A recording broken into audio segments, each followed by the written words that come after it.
Praise the lord. బాగున్నారా? Who is taking decisions in your life? నీ జీవితంలో ఎవరు నిర్ణయాలను తీసుకుంటున్నారు? నీ స్వబుద్ధి అంటే నీ సెల్ఫ్ మోటివేటెడ్ థాట్స్తో నువ్వు డెసిషన్స్ తీసుకుంటున్నావా? ఆర్ దేవుని యొక్క చిత్తానికి అనుగుణంగా లేదా దేవుణ్ణి నువ్వు అనుమతిస్తున్నావా నీ జీవితంలో డెసిషన్స్ తీసుకోవటానికి? ఆలోచించండి. చూడండి, ఈ ఎగ్జాంపుల్ మనకు అందరికీ తెలిసిందే. This is very familiar example from the Bible.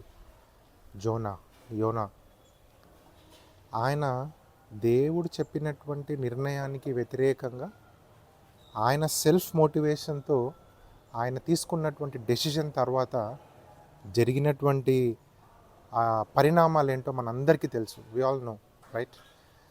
తను తీసుకున్నటువంటి తన సెల్ఫ్ మోటివేషన్తో తన స్వబుద్ధితో తీసుకున్నటువంటి డెసిషన్ వల్ల ఆ డెసిషన్ తనకే కాకుండా తన చుట్టుపక్కల ఉన్న వాళ్ళకు కూడా అది ప్రమాదం కలిగించింది.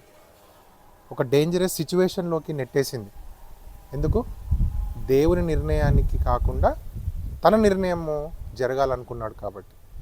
కొన్నిసార్లు మన జీవితంలో కూడా అలా జరిగే అవకాశాలు ఉన్నాయి.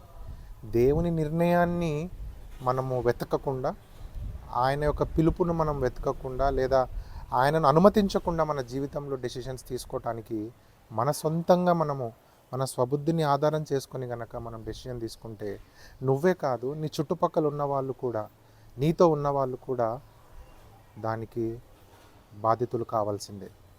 ఆ డేంజరస్ సిట్యువేషన్కి రావాల్సిందే. అందుకే మరి సామెతల గ్రంథము 3వ అధ్యాయం 5వ వచనంలో చక్కటి మాట దేవుడు రాయించాడు. నీ స్వబుద్ధిని ఆధారము చేసుకొనక నీ పూర్ణ హృదయముతో యెహోవా యందు నమ్మిక ఉంచుము.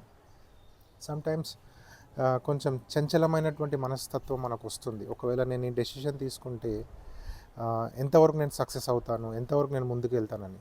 నో, జస్ట్ ఆయన పాదాల దగ్గర పెట్టు. దేవుడికి చెప్పు, దేవా ఇదిగో ఇది నా ప్రాబ్లం, నువ్వు వచ్చి డెసిషన్ తీసుకో. I believe in you.